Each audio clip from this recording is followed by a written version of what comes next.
All right, so I'm going to talk about how we take small melodic ideas or sequences and how we try to expand them by moving across octaves. And we're going to focus on not taking it this way, but sort of getting out of that up and down and getting more of a diagonal motion, whether going diagonally this way or diagonal this way, or even just moving up the fretboard this way. And I think the thing that's great about doing that is that you cover a lot of range, and it makes you explore the different octaves and areas on the guitar instead of just staying in one little spot. And I think that's something that's good for people to sort of break out of. So the first thing I'm going to talk about is a very simple series of notes. It's sort of a melodic series of notes, and it's part of a scale, but because it's not all the notes of the scale, the melody emphasizes some cool notes. If it's an E minor, which is always fun, I'm just going to play B, E, F sharp, and G. So basically, I'm just outlining a minor chord with an added ninth. So, that sounds really good against E, and also sounds really good against C as more of a Lydian sound.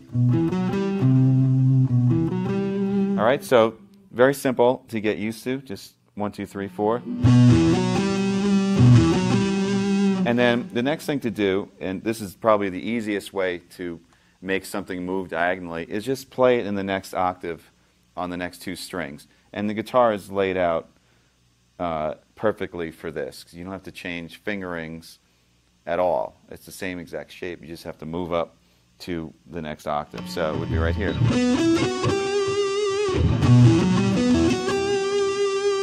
And then finally. And once again, the shape is the same in all 3 spots.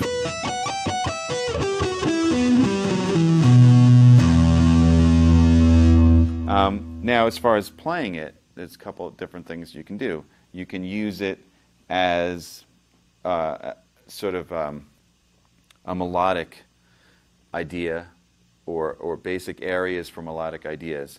So you might be starting down.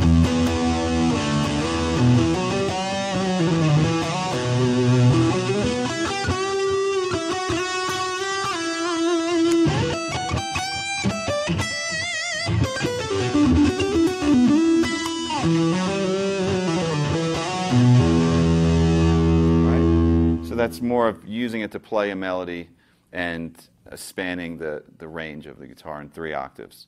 Another way you can use it is as a passage or as a run to link lower notes to higher notes. So something like that might be just actually playing it through all the octaves.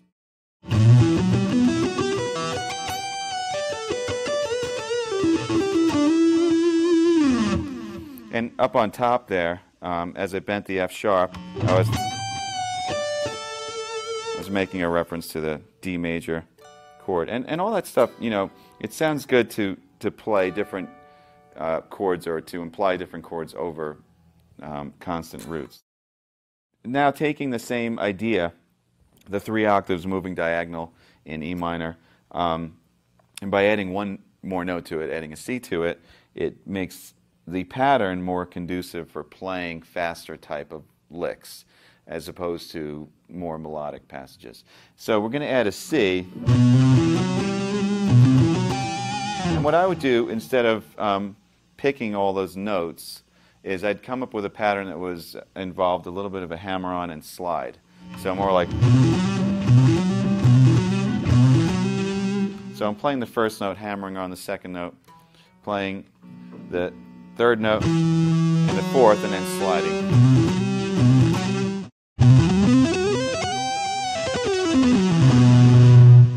All right, so going back down, it's just the opposite side.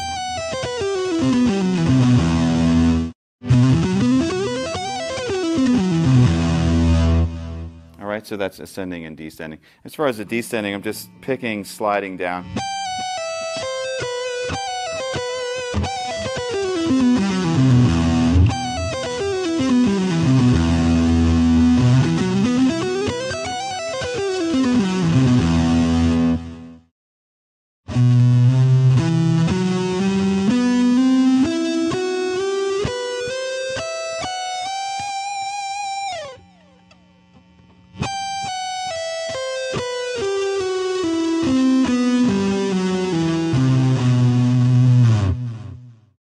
kind of get like an alternate thing, but with the hammer-on sort of taking the place of some of the picking. So I think you get this sort of skipping feeling.